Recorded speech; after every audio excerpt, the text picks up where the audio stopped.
Welcome back to linear algebra. Last time we talked about vector spaces, so this time we're going to talk about subspaces.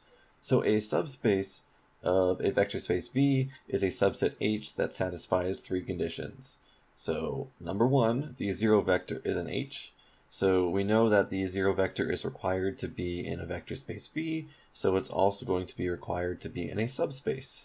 The second point, H is going to be closed under addition.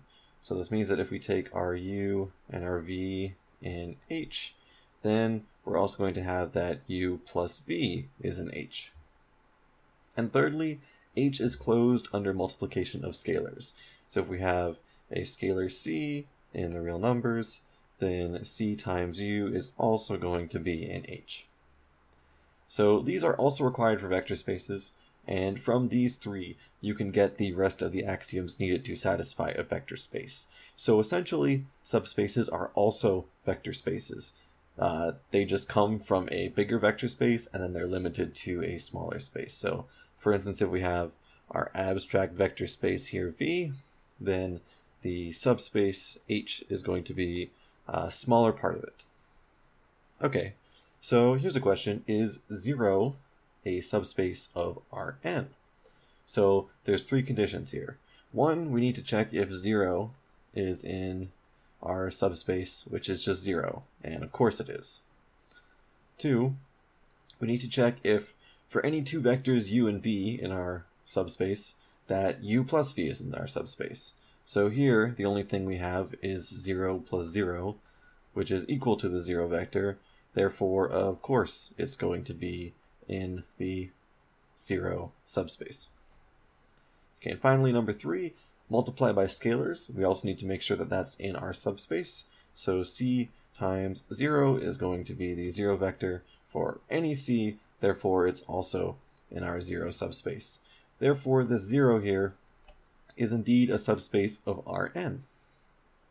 So that's the way we can check subspaces. Check the three properties, and if they hold, you're good.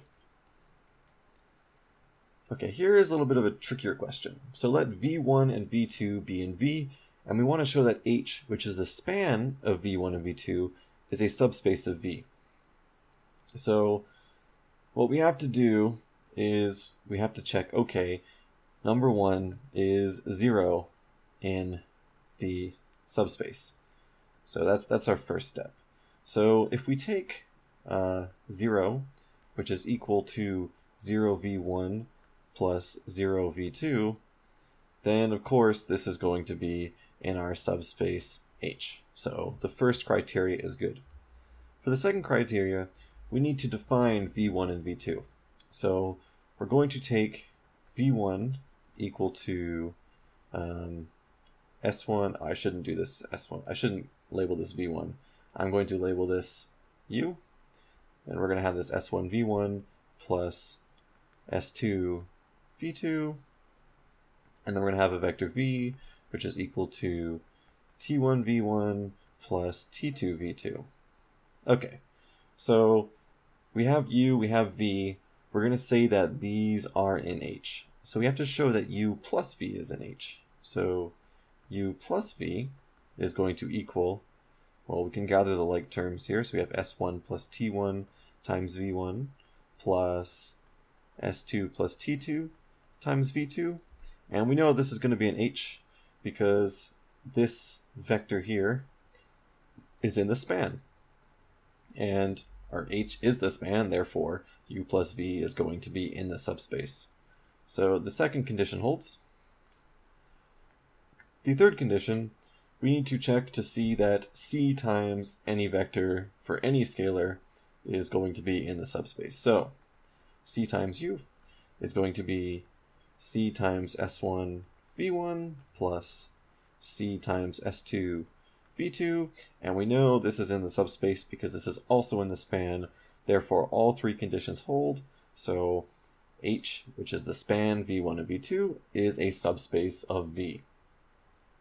Okay, so if we take the span of V1 through V2 for some vector space, then it's going to be a subspace. And we can generalize this more.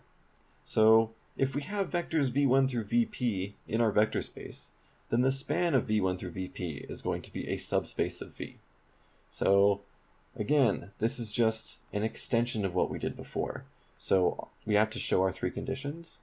So for the first one, we can show that, okay, well, 0 is going to be 0 V1 plus 0 V2 all the way up to 0 Vp. So that's going to be fine. For number 2, we did two vectors, which went from V1 to V2, and then we had another V1, V2. So we can do the same thing here. We can take U, we can take V, we can do S1, V1 all the way up to SP, VP, and then for their V vector, maybe I should call it W. And we have T1, V1 all the way up to TP, VP, and these are just the same steps as previously. But we can see, we can extend the result from the previous question, and we can extend it to this theorem. So the H is the span is always going to be a subspace as long as the vectors V1 through Vp are in the vector space. So again, the same thing for 3, it just extends on the previous exercise. I won't do it because all we're doing is instead of going to V2, we're going to Vp. So we just make the addition a little bit longer, and it's the same proof. So this is same as last. Okay, so let's move on. Here's a question that you may see in your textbook that looks a little bit more confusing. So I say, okay, let W be the set of all vectors of the form. Then I have C minus A minus 6B, 2P plus A. And I want to show that this W here is a subspace, or find a counterexample.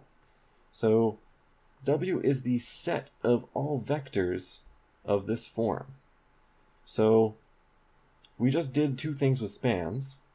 So maybe we should reduce this to a span of something. Maybe we can get a few vectors here in a span, and we can show that this is a subspace. Okay, I should say show W is a subspace of V, where V is the vector space containing 3 entries, so we can say this is a subspace of R3 or something like that. But for the sake of this question, it's not necessary.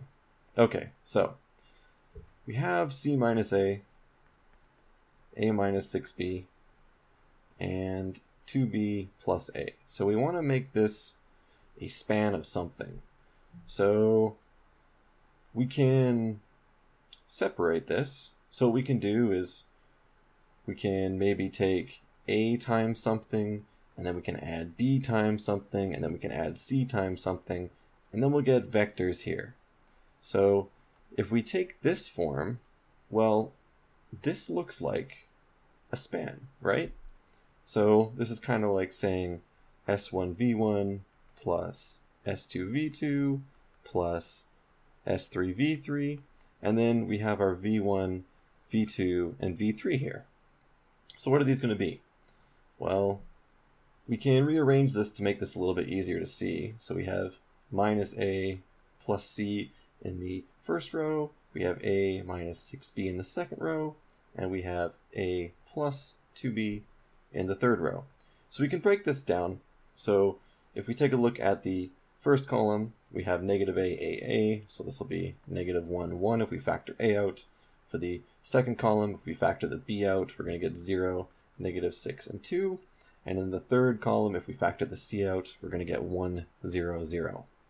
So we can see now that this is just equivalent to the span of these three vectors, which is negative 1, 1.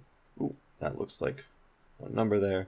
Negative 1, 1, 0, negative 6, 2, and 1, 0, 0. So we know that the span is going to be part of, or it's going to be a subspace. So there we go.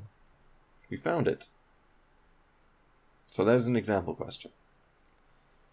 Now, I also have some true or false questions because when you get to this abstract notion of subspaces and vector spaces, it's good to have a grasp on what we're actually saying here. So, here's some true or false questions. Question 1. A subspace is also a vector space. Well, a vector space has 10 axioms. A subspace has three main axioms that we have to satisfy. So the subspace has closed under addition, closed under scalar multiplication, and 0 is in the set.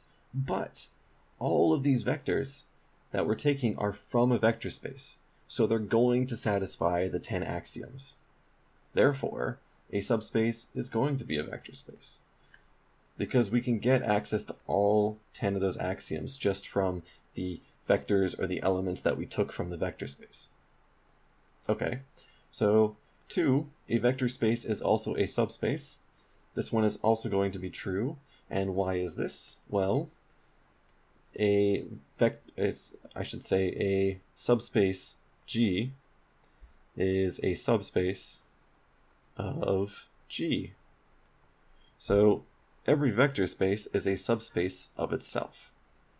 Now, this is just like the subset relationship. Of course, A is going to be a subset of A if we do set theory. So G is going to be a subspace of G. They satisfy the same criteria. So a vector space is also going to be a subspace of itself. Last question. R2 is a subspace of R3. Okay, so here's where you might get tripped up.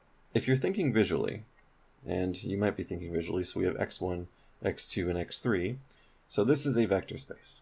Now you're thinking R2. Okay, so R2 is just going to cover, if we extend this bottom area a little bit, maybe I can make this look like a plane. You might be thinking, okay, R2 is just this plane down here. And that would be wrong. So let's take a look at this. What does a vector in R2 look like? Well, a vector in R2 looks like this. It's going to be xy. While a vector in R3 is going to have 3 entries, x, y, and z.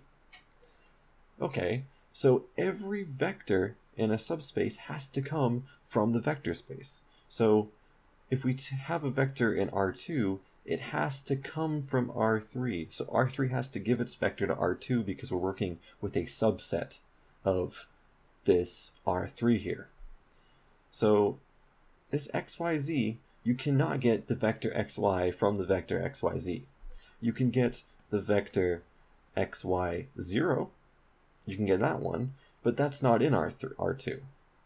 So the answer is false. How would we remedy this?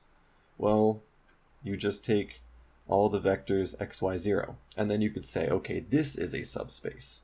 So this is a subspace of R3. But if we take away this 0 and we just make it a 2-entry vector, then it's not a subspace. So that was subspaces. If you have any other questions, please leave them in the comments below and I'll answer them the best that I can.